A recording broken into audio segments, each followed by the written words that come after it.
For voters, especially for black men, we have the power to grow economic wealth, grow black business, and improve our community. Joe Biden and Kamala Harris absolutely are going to help all of us build back better. So my last thing for you guys, my last thing is, are we fired up and ready for Joe? When I say fired up, I want you to say ready for Joe. Fired up.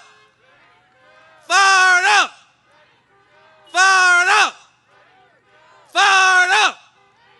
Thank you. Let's do this. Let's go out and vote in November. Thanks, guys.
North Carolina, come on and raise up.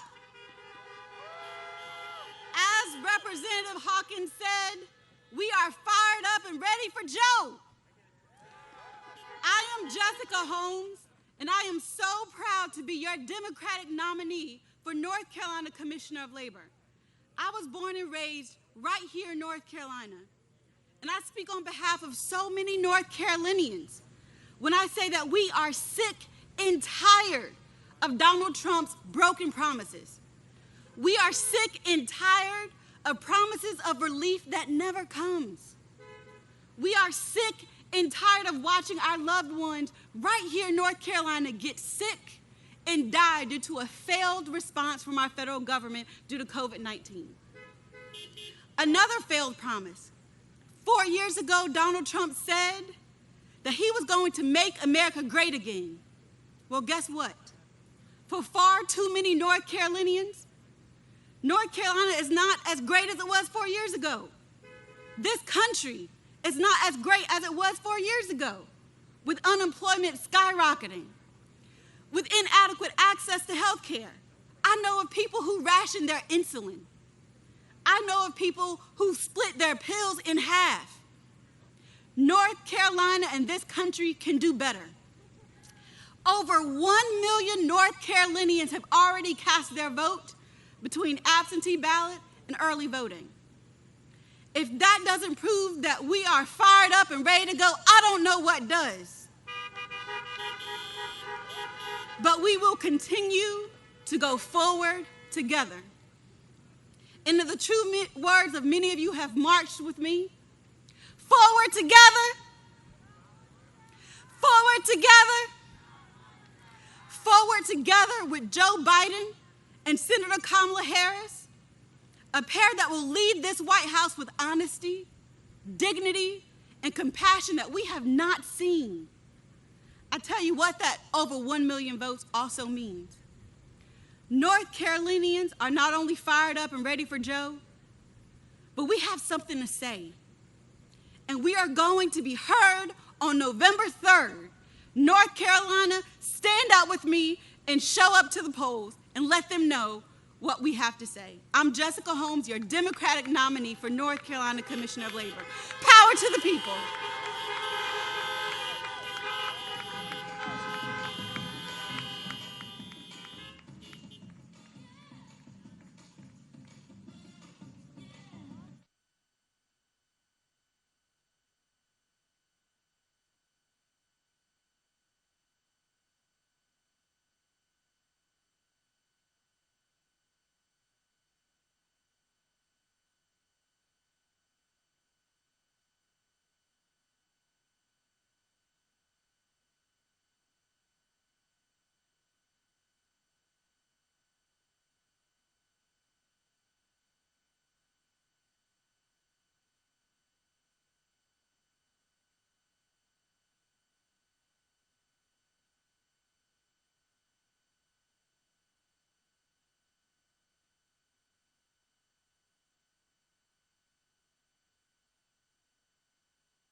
Hello, Democrats and people of North Carolina.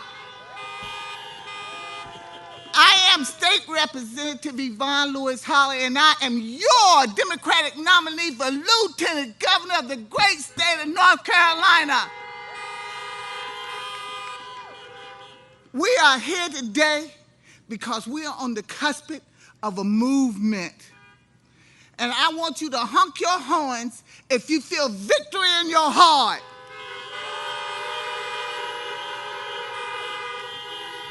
I want you to clap your hands if you feel victory in your heart.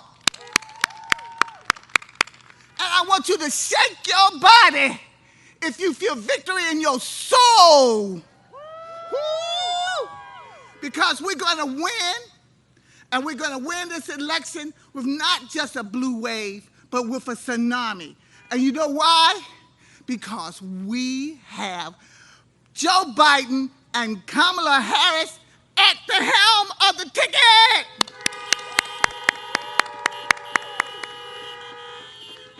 Now, many of you may not know, I have to get this in. I'm a Howard University graduate, and so is Kamala, so we're gonna celebrate that together. But we must keep the focus on this race up and down the ballot. It is just too important because everybody on that ballot counts and has a big impact in the state of North Carolina. So I'm not going to stay with you long. There's other speakers back there, and you're all waiting to hear VP Joe Biden, as I am. But on my way out, let's give us a victory dance, everybody. Come on. And let's win on November the 3rd.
Please welcome Congressman David Price.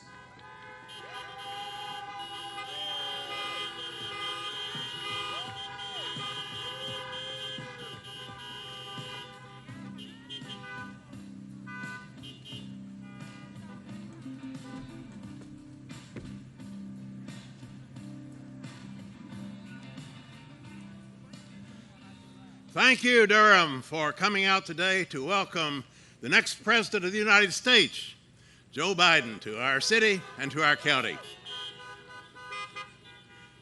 Joe Biden's coming to a key city and county in a key state at a key moment in an election for the soul of America, an election that can and will and must get our country back on track. We've had enough of incompetent, hateful, divisive, and corrupt leadership in the White House. We'd had enough of deception and gross mismanagement of this pandemic, enough of packing the court instead of getting much-needed relief to the American people, enough of coddling white supremacists and conspiracy theorists, while turning a deaf ear and a cold heart to cries for racial justice, cries for affordable housing and accessible health care, and an economy that works for everyone. But help and hope are on the way. And today we have the opportunity to hear Joe Biden himself deliver that message of hope and opportunity and change.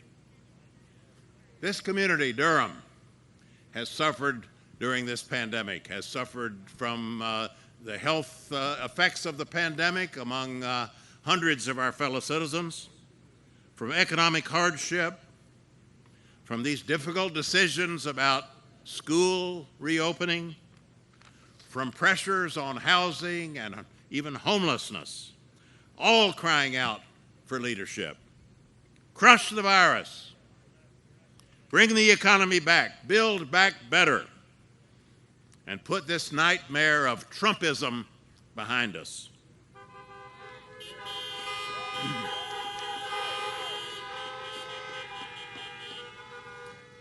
Joe is arriving as early voting is getting underway, spectacular levels of voting at the early voting sites. In the 16 days that remain, we need all hands on deck, not just to vote, but to make sure that others vote, to help others vote, to volunteer, to spread that message of hope and change. So thank you for helping us welcome Joe Biden to Durham and North Carolina today. Thanks for all you're going to do to help elect him, and Kamala Harris, and Roy Cooper, and Cal Cunningham, and Yvonne Hawley, and Jessica Holmes, and Sherry Beasley, and Democrats all up and down the ticket.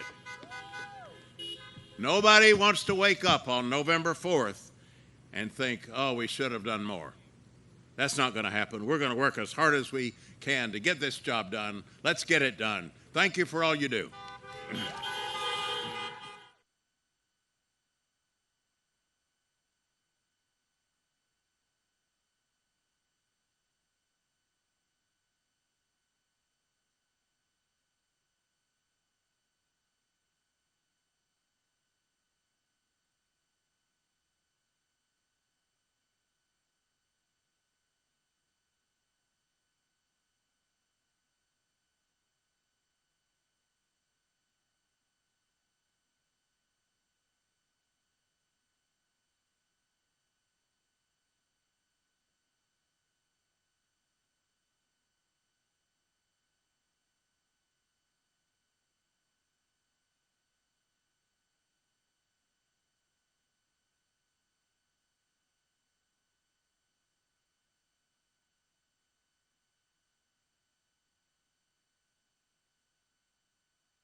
Hello, Durham. Hello, Durham. Thank you. Thank you so very much. Just look at you. Thank you so much for showing up today, even under these circumstances. We are here today to absolutely emphasize the first week of early voting is here. There's no county anywhere in North Carolina more important to winning this election than the county of Durham. Now, I want to be clear.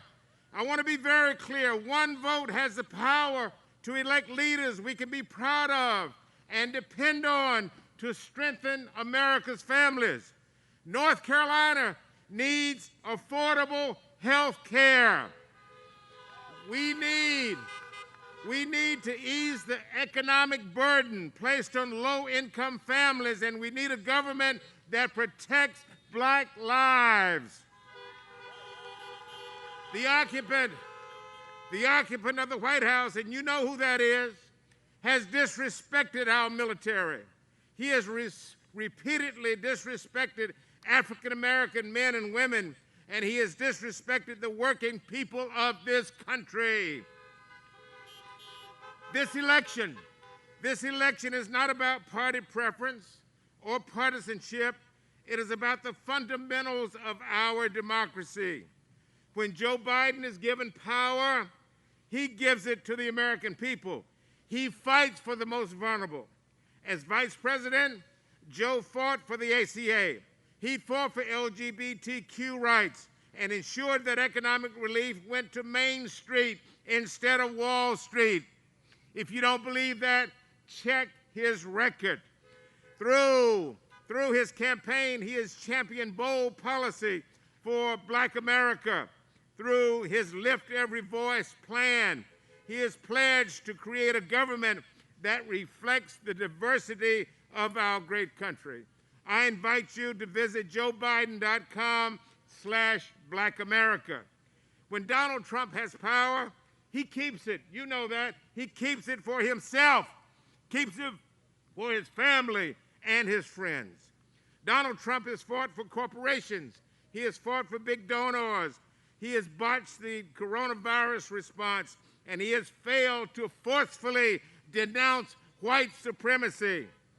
North Carolina, our beloved Tar Heel state, North Carolina is hurting because of Donald Trump, and he has the nerve to come here weeks before an election to ask for our vote. Where was he? Where was he when we needed him? I know that North Carolina will not back down when faced with a leader who demeans and divides, because we never have done that. We will do what we have always done.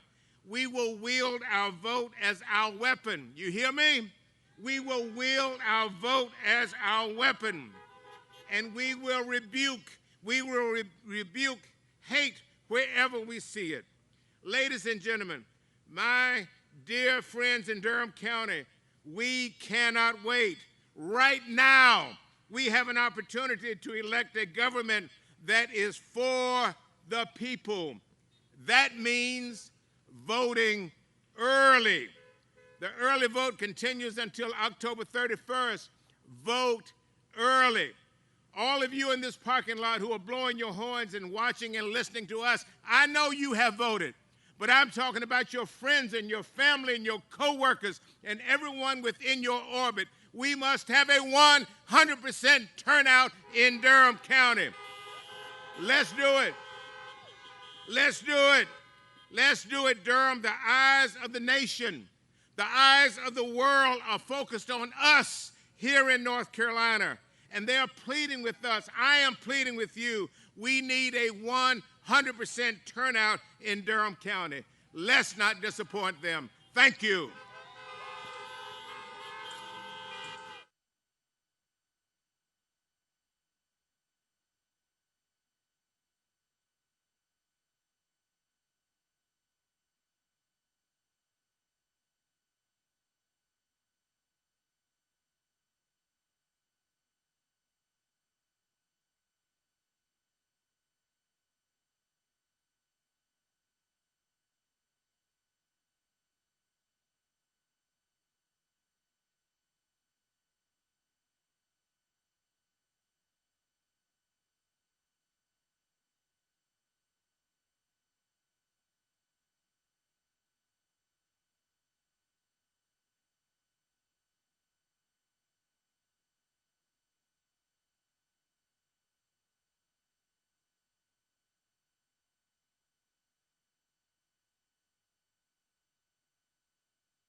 Hey, Bob, can you run back and just turn the volume down on that speaker back there real quick? Yes.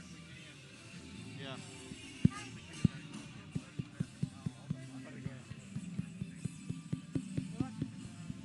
You ready? Yep. Check, testing, 1, 2. Bobby.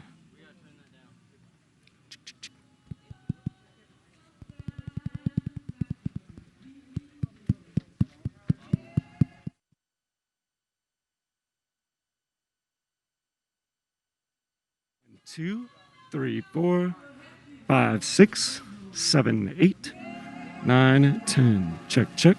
1, 2, 3, 4, 5, 6, 7, 8, 9, 10. Check, check.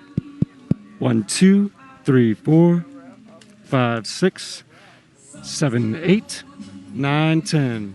Are you doing input 2? B? B. Check, check. 1, 2, 3, 4, 5, 6, 7, 8, 9, 10. Check, check. I'm checking the decimal. Check, check. 1, 2, 3, 4, 5, 6, 7, 8, 9, 10. Check, check. 1, 2, 3, 4. I don't know how many more people are coming, so. Check, check. 1, 2, 3, 4, 5, 6, 7, 8, 9, 10. Check, check. 10, 9.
check. 1, 2, 3, 4, 5, 6, 7, 8, 9, 10. Check, check. 5, 6, 7, 8, 9, 10. Check, check. 10, 9, 8, 7, 6, 5, 4, 3, 2, 1. Check, check. 1, 2, 3, 4, 5, 6, 7, 8, 9, 10. Check, check. 10, 9, 8, 7, 6, 5, 4, 3, 2, 1. Check, check. 1, 2, 3, 4, 5, 6, 7, 8, 9, 10. Check, check.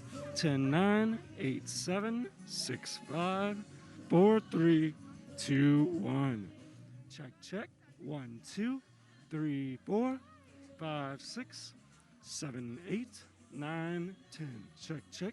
10, 9, 8, 7, 6, 5, 4, 3, 2, 1. Check, check. 1, 2, 3, 4, 5, 6, 7, 8, 9, 10. Check, check.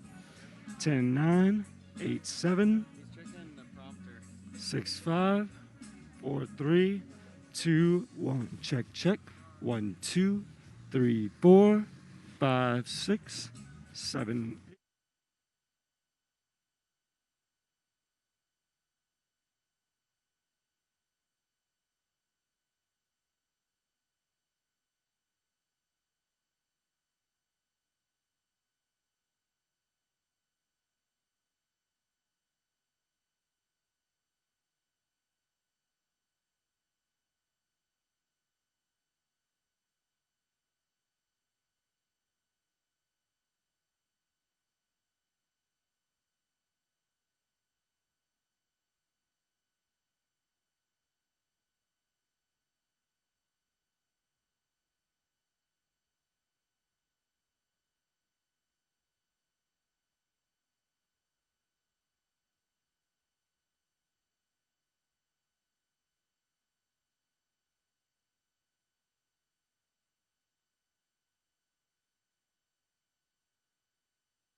As a reminder, today's event has been set up to adhere to social distancing guidelines as outlined by health experts in the state of North Carolina. Thanks for being here.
Hey everybody, how's everybody doing today?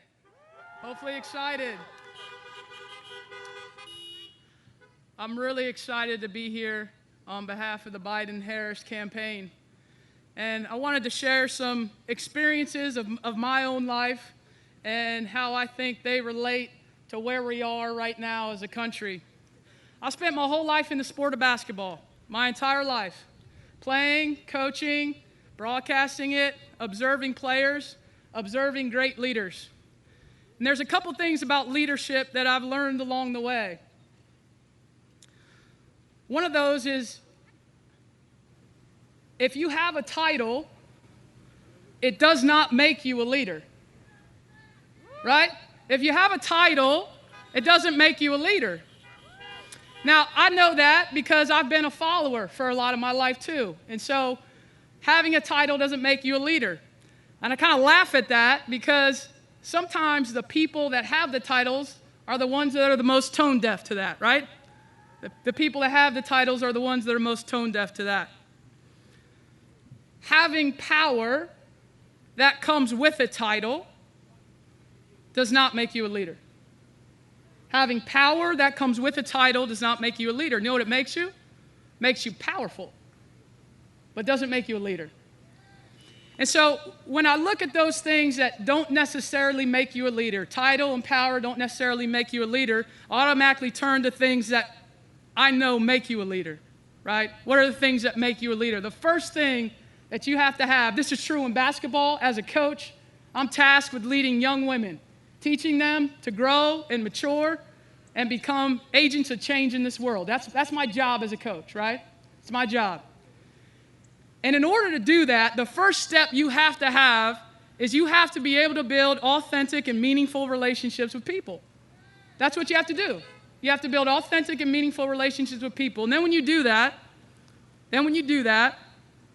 you build trust. You build a foundation.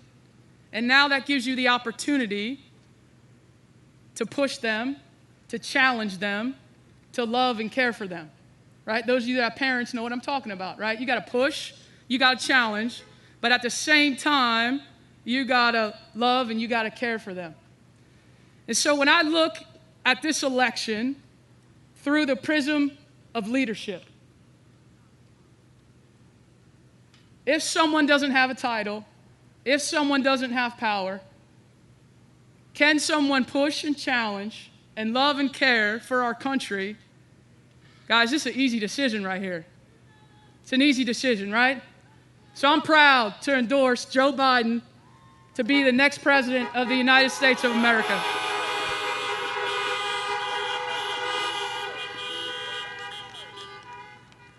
And I'm thankful to be here, and I'm thankful that you are all here too. Make sure you are all out at the polls as well so we can get this done. Thanks. Have a great day.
Greetings, everyone. I am Michael Alston, a God-fearing son, brother, student at North Carolina Central University, a member of AAMI, and a field organizer for the campaign Fight for NC. I am happy to be on this campaign in North Carolina, and even happier to see you all out here to support Joe Biden. It is my honor to introduce to some and present to others the Vice President today. Our country is facing a massive Our country is facing massive challenges, but this campaign, along with my faith, has given me hope that the American people will come out stronger than ever before. People are showing up to the polls in droves because they want affordable health care, economic equality, and we want people who are not afraid to say that Black lives matter.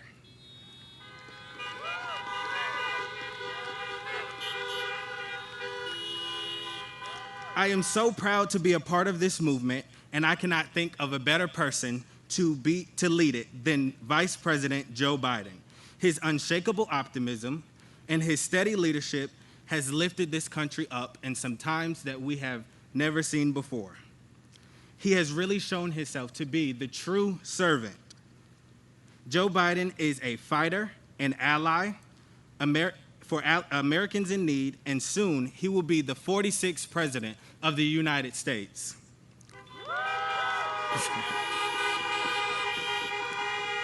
So, ladies and gentlemen, without further ado, let's give Mr. Joe Biden a Durham Bull City welcome.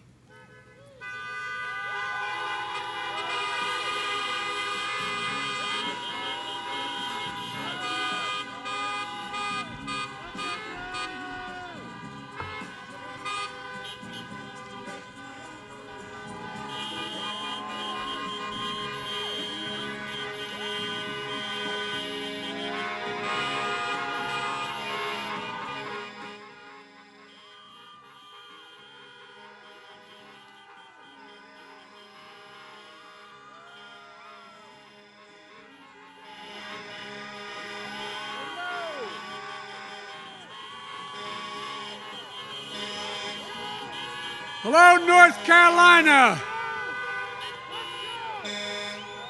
Thank you, thank you, thank you. Thank you, thank you, thank you. I tell you what, it's great to be here. Michael, you know, I tell you what, this is the reason why HBCUs are doing so well. We're going to make them do even better, pal. I tell you what. Thanks for sharing your story, and it's what this country's all about. You're making your family proud, man. And I want to thank the speakers ahead of me. Commissioner, soon-to-be Commissioner, Jessica Holmes. Where are you, Jessica? I know you're here somewhere. And also State Representative Lewis Hawley. She's here. Zach Hawkins. Folks. And a great coach, Coach Lawson. I tell you what. My granddaughter's with me today, and she went to a school that Coach Lawson went to for a little while in Washington, and apparently Coach is telling me she's recruiting some of the girls' basketball team from my granddaughter went to school, and she showed me, Coach, she showed me a video you were doing for your team, where you made the distinction between competing and winning, the heart of winning, competing, and you talked about, though, working hard and competing. And everybody, you pointed out, works hard, but you said working hard is absolutely essential. But competing is even more consequential. You can work hard, but did you compete with everything you had? Competing because you know what's at stake, what is at the heart of winning. My good friends, Congressman G.K. Butterfield and David Price, who represent the 1st and 4th districts with decency and honor, they can tell you we're doing both, working hard and we're competing like we never did before, because so much is at stake for this nation. The very soul of the nation is at stake. Folks, as my coach used to say in college, it's go time.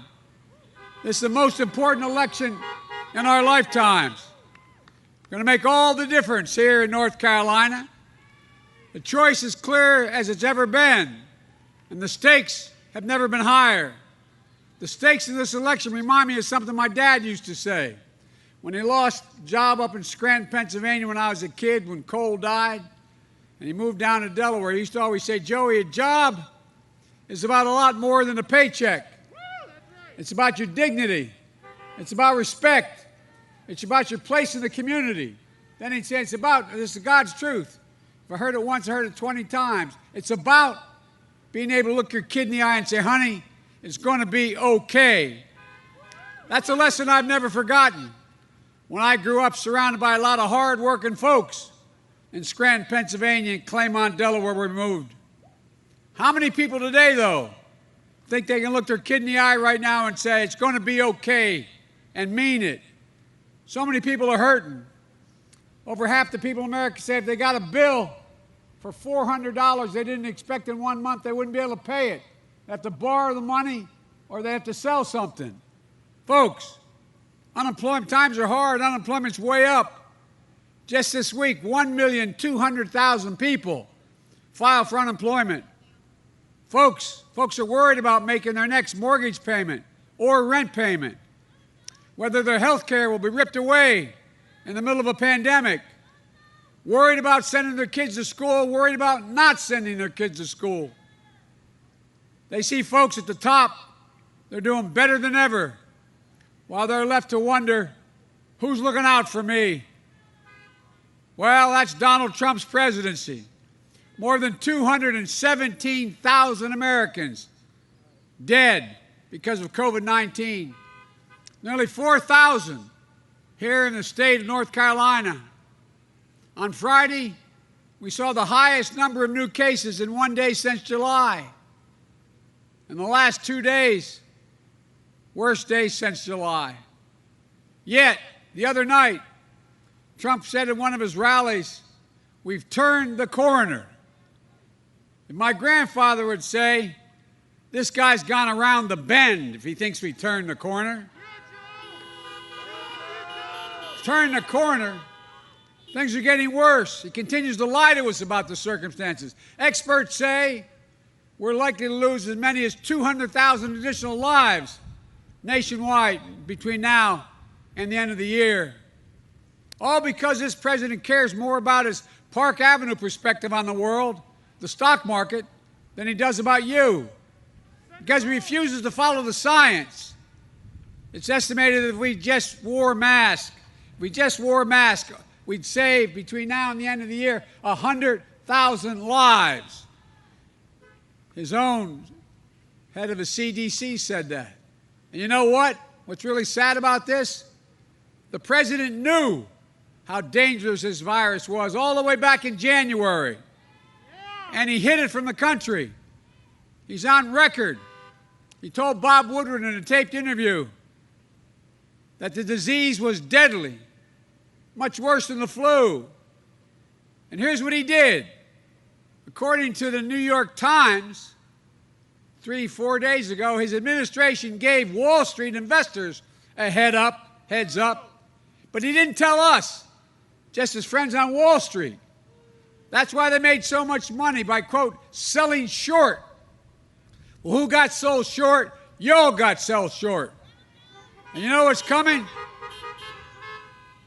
But what happened to the rest of us?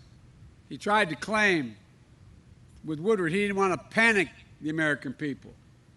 The American people do not panic. Trump panicked.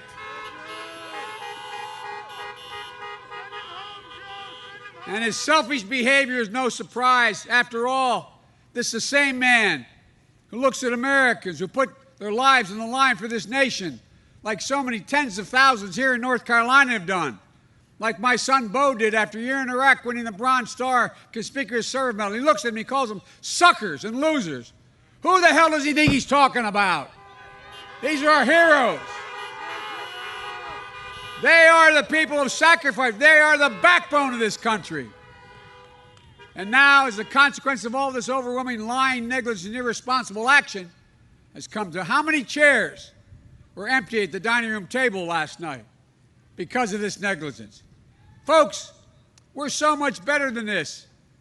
Despite the crisis we face, we have enormous opportunity if we just build. We can build back better. We just got to stand up and take it back.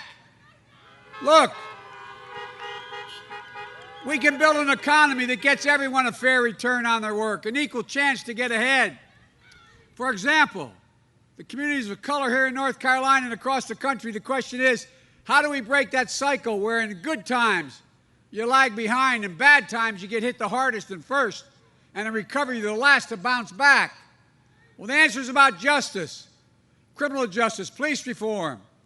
I know this nation is strong enough to do both honestly face systemic racism and provide safe streets for our families and small businesses that too often bear the brunt of looting and burning.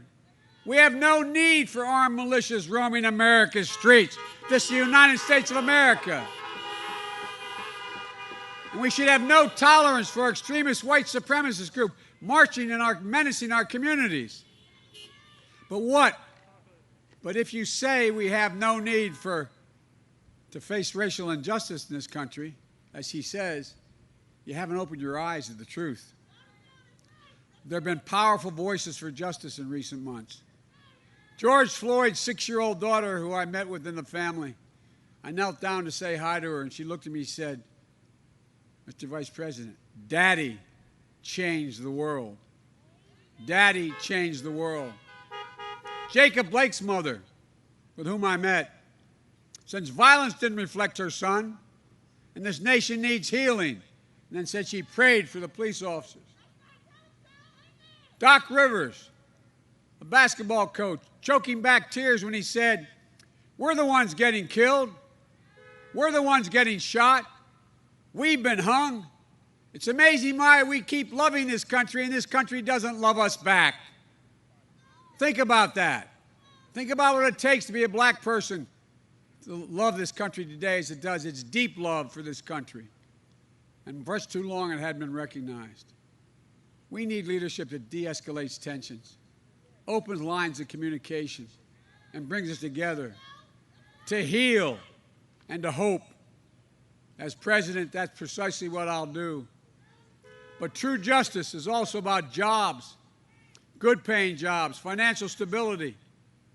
It was right here in Durham on Parish Street a century ago that an oasis of black-owned businesses thrived, even in the era of Jim Crow. Parish Street was one of the first examples of a flourishing black middle-class community in America, a place that offered the country a glimpse of what we could become if we chose to live up to our founding values, giving families of color a real shot at a home, start a small business, send a child to college debt-free so they can build wealth and pass opportunity down through generations. It's what's built every other middle-class group in America. That's how we deliver equality and equity. Another example, more and more women are dropping out of the workforce in this recession, whether in cities or in suburbs.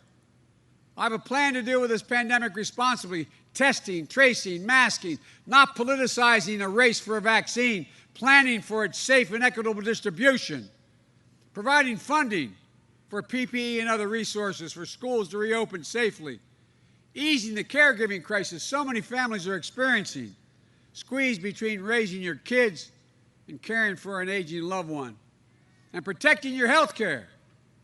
In the middle of this pandemic, why do Republicans have the time to hold a hearing on the Supreme Court instead of addressing the significant economic needs of local communities?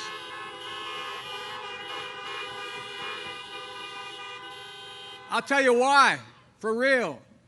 Not hyperbole, I'll tell you why. It's about wiping Obamacare off the books. That's what it's about. Because their nominee has said in the past the law should be struck down. If they get their way, 100 million Americans will lose their protections for pre-existing conditions. Complications of COVID-19, over 7 million people infected will become the next pre-existing condition, allowing insurers to jack up your premiums or deny your coverage altogether. And women will again be charged more for their health just because they are women. Folks, we can do so much better. I will build on the Affordable Care Act so you can keep your private insurance. You can choose a Medicare-like option. We're going to increase subsidies and lower your premiums and deductibles and out-of-pocket spending. Look, your governor's been working hard to expand Medicaid, but it's being blocked by Republican legislature. My plan will automatically enroll 357,000 uninsured North Carolinians in a public option for free, automatically. And it's going to make a life-changing difference for so many families. We can only do any of this if we come together as a country.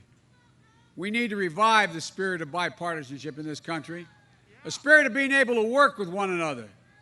When I say that, and I said that from the moment I announced, I'm told that, well, maybe you used to be able to do that, Joe.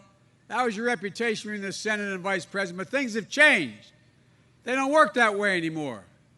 Well, I'm here to tell you they can and they will and they must if we're going to get anything done in America. Folks, I'm running as a proud Democrat, but I will govern as an American president. No red states, no blue states, just the United States. I promise you.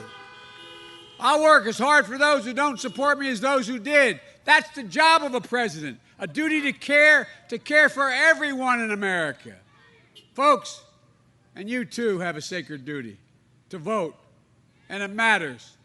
North Carolina matters. And Senator Harris and I are asking you for your trust and support.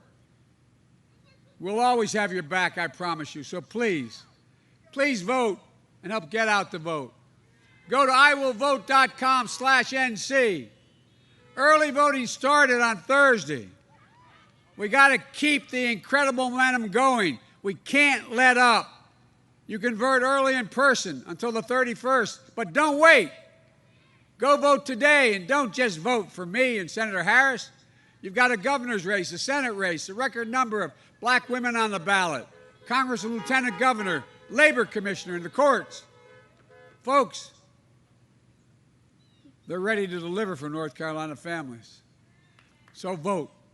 Vote. It's time. It really is time. When I announced my candidacy, I hadn't planned on running again, to be very blunt, and I've said it before. My son had just died, and I had no interest. And then I saw those folks coming out of the fields in Charlottesville, carrying torches. Close your eyes, remember what it looked like. Their veins bulging, shouting anti-Semitic bile, the same bile that was shouted in the streets of Germany in the 30s, carrying Nazi flags, accompanied by the Ku Klux Klan. And a young woman was killed who was protesting the opposite direction.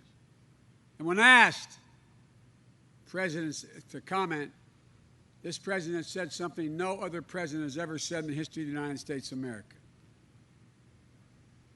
He said, there were very fine people on both sides. Very fine people. Folks, I mean it when I say this. It's time to restore America's soul. It's time to rebuild the backbone of America, the middle class, and this time bring everybody along, no matter your race, your age, your religion, your gender, ethnicity, or disability. We can do this. The blinders have been taken off the American people. They've seen what's happened. It's time to unite America. Look, I'll never forget what President Kennedy said when I was a kid and we were going to the moon. Every kid in school had to hear his speech. He used a line in that speech my Senate colleagues and the White House heard me use all the time that made the most impression on me. He asked the unasked question, why were we doing this? And his response was, he said, because we refuse to postpone. This is America. We refuse to postpone America's work that must be done. There's nothing beyond our capacity. We have never, never, never, never failed. There's no limit on our future.